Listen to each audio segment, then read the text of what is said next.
The air hung heavy, thick with the scent of damp earth and stale beer. 3 figures, barely more than shadows in the encroaching twilight, huddled around a flickering fire pit. Their laughter, once boisterous, now seemed thin, swallowed by the vast, indifferent darkness of the remote woods. This was their sanctuary, their escape, until the static began. Mark, the youngest, fiddled with the ancient radio, its dial glowing faintly. A sudden burst of static, then a voice, strained and urgent, cut through the night. Unidentified aerial phenomena, multiple sightings reported across the sector, concurrent with an alarming surge in missing persons cases. Authorities urge extreme caution. The words hung in the air, chilling the already cool night. "Garbage," scoffed Liam, kicking a loose stone into the fire. His eyes, usually full of mischief, held a flicker of unease. "You honestly believe that tripe? Little green men?" He forced a laugh, but it sounded hollow. David, the quietest, stared into the flames, his expression unreadable. "I don't know, man," he murmured. "Maybe there's more out there than we think." Just as Liam was about to retort, the world around them convulsed. The fire pit's flames danced wildly, casting grotesque, elongated shadows. The ground beneath their feet vibrated with a low, guttural hum that seemed to resonate deep within their bones. The radio shrieked, a cacophony of tortured static, before dying completely. Then, the lights began to flicker. Not just the distant cabin, but the very stars above seemed to pulse erratically. A blinding emerald glow erupted on the horizon, growing with terrifying speed. It wasn't a star, nor a plane. It was a colossal, silent leviathan, descending with an unnatural grace, its metallic hull reflecting the dying light of the sun like a monstrous, predatory eye. Panic, cold and sharp, clawed at their throats. The hum intensified, a deafening roar now, as the colossal object plummeted towards the earth. A searing flash of light, a concussive wave that knocked them off their feet, and then a sound that tore through the night. A sickening metallic shriek followed by a thunderous impact that shook the very foundations of the forest. Silence descended, thick and suffocating, broken only by their ragged breaths.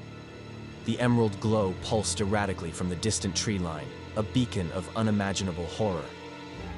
What was that?" Mark stammered, his voice a thin whisper.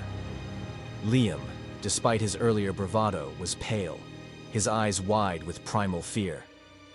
"We have to see," David said, his voice strangely calm, almost compelled.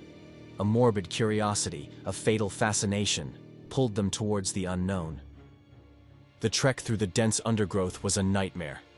Twisted branches clawed at their clothes, and every snap of a twig sounded like a gunshot. The air grew heavy with an acrid metallic stench, a smell of ozone and something else, something organic and deeply unsettling.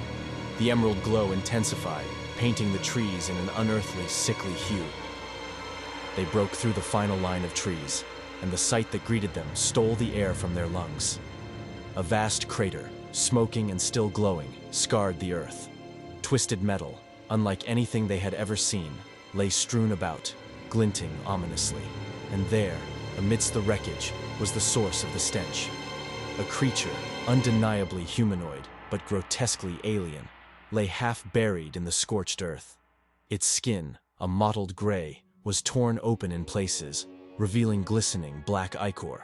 Its limbs were impossibly long, its head disproportionately large, with vacant obsidian eyes staring into nothingness. A collective gasp escaped their lips, quickly stifled by a new, more profound terror. A shadow detached itself from the deeper darkness beyond the wreckage. It moved with an unnatural fluidity, silent as death. Taller than any man, its form was slender, almost skeletal, yet imbued with an unsettling power. Its eyes, unlike the dead one, glowed with a malevolent, predatory intelligence. Before they could even scream, it moved, a blur of motion, impossibly fast. Liam, closest to the edge of the crater, was the first. A sickening crunch, a choked gurgle, and he was gone, dragged into the shadows with terrifying ease. Mark's scream was a raw, primal sound, cut short as the creature reappeared, its elongated arm striking with brutal force. A wet thud, and Mark crumpled, his body twitching once before falling still. David stood frozen, his mind screaming, his body paralyzed by a terror so profound it transcended fear. The creature turned its glowing eyes on him, a silent, ancient hunger radiating from its form. He saw the glint of something sharp, something impossibly long, extending from its hand. He tried to run, to scream, but no sound escaped. Then, a final, agonizing shriek, abruptly silenced.